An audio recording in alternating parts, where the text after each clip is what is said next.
ही थेट दृश्य आपण विधान भवनातली बघतोय। राज्यात पावसाळी अधिवेशन आजपासून सुरू होत आहे आणि त्या पार्श्वभूमीवर विरोधकांकडून आंदोलन सुरू झालेलं आहे। छत्रपती शिवाजी महाराजांच्या पुतळ्याला अभिवादन करून विरोधकांकडून आंदोलनाची सुरुवात करण्यात येते। विधान भवनातील ही थेट दृश्य आहेत। पावसाळी अधिवेशनाला आजपासून सुरुवात होतीये। काल पावसाळी अधिवेशनाच्या पूर्वसंध्येला चहापानाचा कार्यक्रम ठेवण्यात आलेला होता, त्यावर सुद्धा विरोधकांनी आक्षेप नोंदवला। ते नाही गेले त्या कार्यक्रमाला आणि त्यानंतर पत्रकार परिषद घेत त्यांनी आपले मुद्दे उपस्थित केले, काही गंभीर प्रश्न सुद्धा उपस्थित केले आणि हे प्रश्न अधिवेशनामध्ये मांडणार असं सुद्धा त्यांच्याकडून सांगण्यात आलं। आता आपण बघतोय विरोधी पक्षाचे प्रमुख नेते विधान भवनामध्ये दाखल झालेले आहेत। काँग्रेसचे प्रमुख नेते विजय वडेट्टीवार, शिवसेना उभाटाचे नेते आदित्य ठाकरे, त्याचबरोबर अंबादास दानवे, भास्कर जाधव हे सगळे महत्त्वाचे नेते विधान भवनामध्ये दाखल झालेले आहेत आणि काही वेळामध्येच आता इथे आंदोलनाला सुरुवात होणार आहे। आपण बघतोय छत्रपती शिवाजी महाराजांच्या पुतळ्याला अभिवादन करून हे नेते आता आंदोलनाला सुरुवात करतील। आजपासून विधिमंडळाचं पावसाळी अधिवेशन सुरू होत आहे। त्या अधिवेशनामध्ये आता कुठल्या मुद्द्यांवर चर्चा होणार हेही पाहणं महत्त्वाचं आहे। शेतकरी कर्जमाफी असेल, लाडकी बहीण योजना असेल, या सगळ्या मुद्द्यांवर विरोधक आता सरकारला धारेवर धरणार असं त्यांनी काल पत्रकार परिषदेमध्ये सांगितलेलं होतं।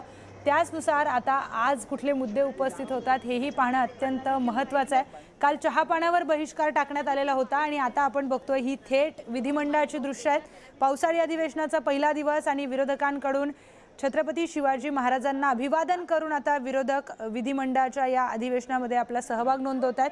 पहिल्याच दिवशी कुठल्या मुद्द्यांवर चर्चा होईल हेही पाहणं महत्त्वाचं आहे। एकूण 10 विधेयक या पावसाळी अधिवेशनामध्ये पारित होणार आहेत अशी चर्चा आहे। आता पहिलंच विधेयक हे महिला शेतकरी संदर्भात असणार आहे अशी सुद्धा माहिती मिळालेली होती। त्यानुसार आता ते विधेयक कशा पद्धतीने त्यावर चर्चा होते तेही पाहणं अत्यंत महत्त्वाचं आहे। त्याचबरोबर विरोधकांकडून अनेक महत्त्वाचे मुद्दे आता राज्यातले उपस्थित करण्यात येणार आहेत। त्या मुद्द्यांवर काय उत्तरं सरकारकडून दिली जातात तेही पाहणं महत्त्वाचं आहे। काल पत्रकार परिषदेमध्ये सुद्धा महत्त्वाचे मुद्दे उपस्थित करण्यात आले होते। त्या संदर्भात आता ते विधिमंडळात मुद्दे कशा पद्धतीने मांडले जातात, त्यावर काय आरोप प्रत्यारोप होता, काय चर्चा त्यावर होणं गरजेचं आहे हे सगळं पाहणं महत्त्वाचं आहे। आता आपण बघतोय शेतकऱ्यांचा 7/12 कोरा करा ही मागणी घेत विरोधक विधिमंडळाच्या पायऱ्यावर आंदोलन करताना आपल्याला पाहायला मिळत आहेत। शिवसेना उभाटा पक्षाचे प्रमुख नेते, त्याचबरोबर काँग्रेसचे नेते आणि सगळे महाविकास आघाडीचे प्रमुख नेते तिथे उपस्थित आहेत। त्यांच्याकडून शेतकऱ्यांचा 7/12 कोरा करा असं आंदोलन करण्यात येत आहे, घोषणाबाजी केली जाते आहे। काल सुद्धा त्यांनी शेतकरी कर्जमाफीचा मुद्दा मांडलेला होता आणि हाच मुद्दा आम्ही विधिमंडळामध्ये उपस्थित करणार आहोत असं कालच सांगण्यात आलेलं आणि आज आपण बघतोय थेट विधिमंडळाच्या पायऱ्यांवरून आता हे आंदोलन केलं जात आहे आणि या आंदोलनामध्ये शेतकऱ्यांचा 7/12 कोरा करा अशा घोषणा सुद्धा दिल्या जात आहेत। ही थेट दृश्य विधिमंडळातून आपल्या समोर आलेली आहेत। मित्रपक्षातील प्रमुख नेते महाविकास आघाडीचे हे नेते आहेत आणि पहिल्याच दिवशी आंदोलन सुरू झालेलं आहे। तर विधान भवन परिसरामध्ये विरोधकांकडून आता जोरदार घोषणाबाजी करण्यात येते आहे। विधिमंडळाचं पावसाळी अधिवेशन आजपासून सुरू होत आहे। आज पहिल्याच दिवशी पायऱ्यांवर हा आंदोलन आपल्याला पाहायला मिळत आहे। हे आंदोलन शेतकऱ्यांच्या कर्जमाफी संदर्भात आहे। शेतकऱ्यांचा 7/12 कोरा करा अशा आशयाचं बॅनर घेऊन हे सगळे विरोधी पक्षातले नेते आंदोलन करतात, घोषणाबाजी करतात आणि पहिल्याच दिवशी त्यांनी आता विधिमंडळात सुद्धा हाच मुद्दा मांडणार असं कालच सांगितलेलं होतं। त्यामुळे शेतकऱ्यांचा 7/12 कोरा करा, शेतकऱ्यांना लवकरात लवकर कर्जमाफी द्या अशी मागणी त्यांच्याकडून करण्यात येते। जोपर्यंत 7/12 कोरा होणार नाही तोपर्यंत नवीन कर्ज सुद्धा शेतकऱ्यांना घेता येणार नाहीये। त्यामुळे शेतकऱ्यांचा 7/12 कोरा करा अशी मागणी करण्यात येते। खरीप हंगामाच्या पार्श्वभूमीवर शेतकऱ्यांसाठी आता पेरण्या करणं गरजेचं आहे। दुसरीकडे एल निनोचं मोठं संकट शेतकऱ्यांवर आहे। कमी पाऊस झाला तर काय करायचं, दुबार पेरणी करण्याचं सुद्धा संकट आहे आणि या सगळ्यांच्या पार्श्वभूमीवर कर्जाचा मोठा डोंगर तयार झालेला आहे आणि त्याचमुळे हा मुद्दा राज्यासाठी अतिशय महत्त्वाचा आहे। राज्यातील शेतकऱ्यांसाठी कर्जमाफीचा मुद्दा गंभीर आहे आणि त्यामुळेच कर्जमाफी द्यायला हवी, कर्जमाफी लवकर द्यावी, 7/12 कोरा करावा अशी मागणी विरोधकांकडून आता केली जाते। विधिमंडळाचा पावसाळी अधिवेशनाचा पहिला दिवस आपण बघतोय। विधिमंडळाच्या पायऱ्यांवर विरोधी पक्षाकडून आंदोलन करण्यात येत आहे। शेतकऱ्यांचा सातबारा कोरा करा अशा आशाचं बॅनर घेऊन हे आंदोलन तिथे करण्यात येत आहे। आपण बघतोय सगळे प्रमुख नेते महाविकास आघाडीचे तिथे उपस्थित आहेत। त्याचबरोबर मोठ्या प्रमाणात घोषणा तिथे दिल्या जात आहेत। आपण बघतोय की दृश्यांमध्ये बाजूलाच मुख्यमंत्री देवेंद्र फडणवीस सुद्धा तिथून जाताना पाहायला मिळतात। त्याचबरोबर उपमुख्यमंत्री एकनाथ शिंदे सुद्धा त्याच पायऱ्यांवर उभे आहेत। मुख्यमंत्र्यांनी हात जोडून नमस्कार सुद्धा आंदोलकांना केल्याचं पाहायला मिळत आहे।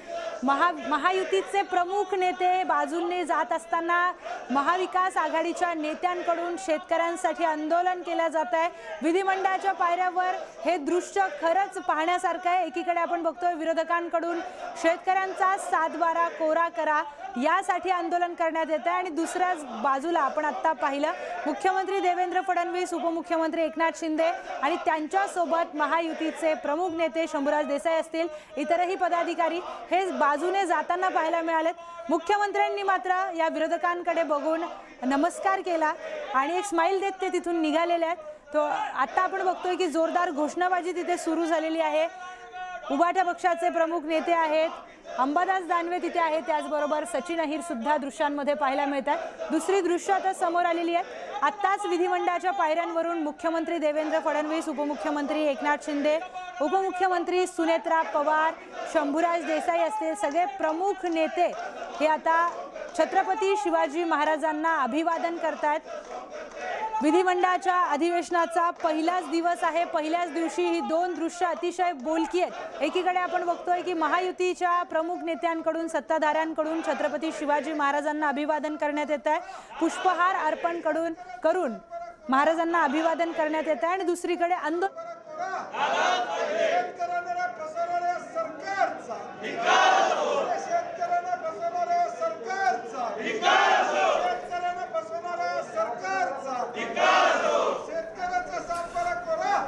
तर आपण दोन दृश्य बघतो, एकीकडे सत्ताधारी आणि दुसरीकडे विरोधक आपल्याला बघायला मिळतात। आजपासून विधिमंडळाचं पावसाळी अधिवेशन सुरू होत आहे। एकीकडे छत्रपती शिवाजी महाराजांना सत्ताधाऱ्यांकडून अभिवादन करण्यात आलं। मुख्यमंत्री, दोन्ही उपमुख्यमंत्री या ठिकाणी उपस्थित आहेत आणि दुसरीकडे आपण बघतोय विरोधक जे आहेत ते जोरदार घोषणाबाजी करताना दिसत आहेत। शेतकऱ्यांचा सातबारा कोरा करा या प्रमुख मागणीसाठी आता या पायऱ्यांवरती आंदोलन केलं जात आहे। काळा फलक हातात घेण्यात आलेला आहे, त्यावरती शेतकऱ्यांचा सातबारा कोरा करा असा उल्लेख करण्यात आलेला आहे।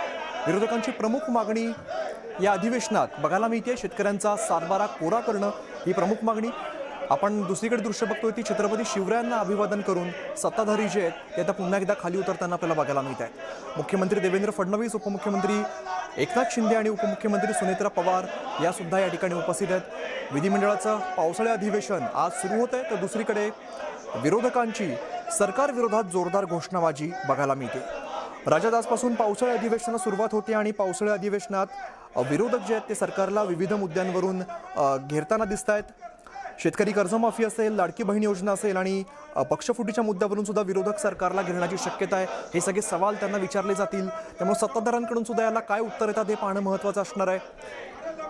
आजचा अधिवेशनाचा पहिला दिवस, त्यामुळे आज नेमक्या काय काय घडामोडी घडतात हे पाहणं सुद्धा महत्त्वाचं असेल। दरम्यान पावसाळी अधिवेशनाच्या पार्श्वभूमीवर आपण बघितलं रविवारी विरोधकांची पत्रकार परिषद सुद्धा पार पडली आणि या पत्रकार परिषदेत सुद्धा बोलताना राज्यात सध्या असलेल्या वेगवेगळ्या प्रश्नांवरून विरोधकांनी सरकारवरती टीका केलेली होती, काही प्रश्न उपस्थित केलेले होते। दोन्ही बाजूने आपण बघतोय शक्ती प्रदर्शन काहीच आपल्याला म्हणावं लागेल। विरोधकांनी जोरदार घोषणाबाजी सुरू केलेली आहे।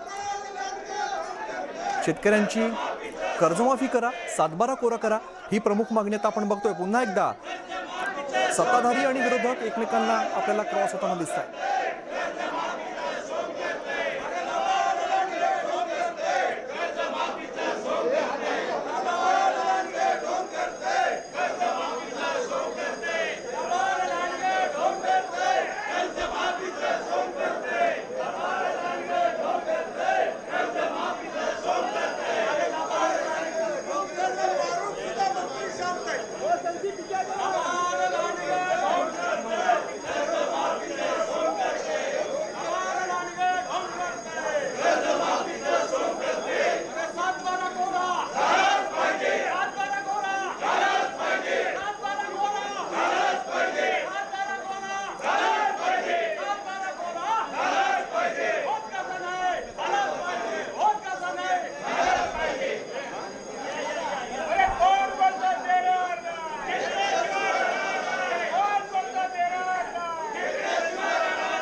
तर विधान भवन परिसरातली सगळी आपण दृश्य बघतोय. जोरदार घोषणाबाजी विरोधकांकडून करण्यात आलेली आहे.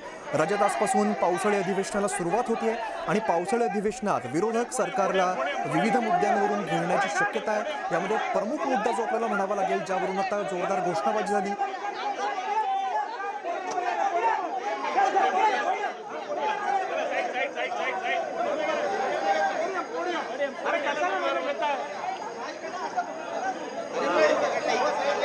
शिवरायांच्या स्मारकाला अभिवादन करून विरोधकांनी आंदोलन सुरू केलं. या पायऱ्यांवरती जोरदार घोषणाबाजी केलेली आहे. काही महत्वाचे मुद्दे आज आपल्याला बघायला मिळतील. काही सवाल यात उपस्थित होतात. त्यामध्ये या अधिवेशनामध्ये हे वादळी ठरणार का, अधिवेशनात कोणते मुद्दे गाजणार, किंवा अधिवेशनात कोणती महत्वाची विधेयकं येणार आणि विरोधकांच्या अजेंड्यावरती नेमकं काय असणार, हे पाहणं आता महत्वाचं असणार आहे.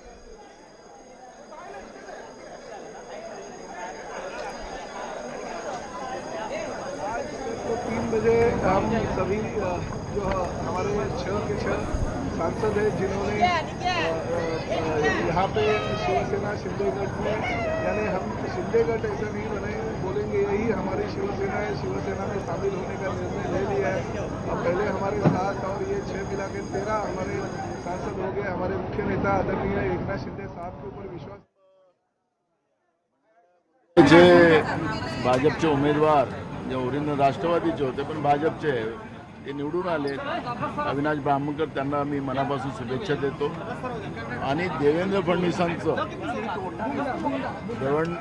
फडणवीसांचं मी मनापासून आभार व्यक्त करतो की त्यांनी माझ्या मतदारसंघातल्या व्यक्तीला तिकीट देऊन माझ्या मतदारसंघातली विकासाच्या कामाला मदत करण्याचं काम देवेंद्र फडणवीसांनी केलं.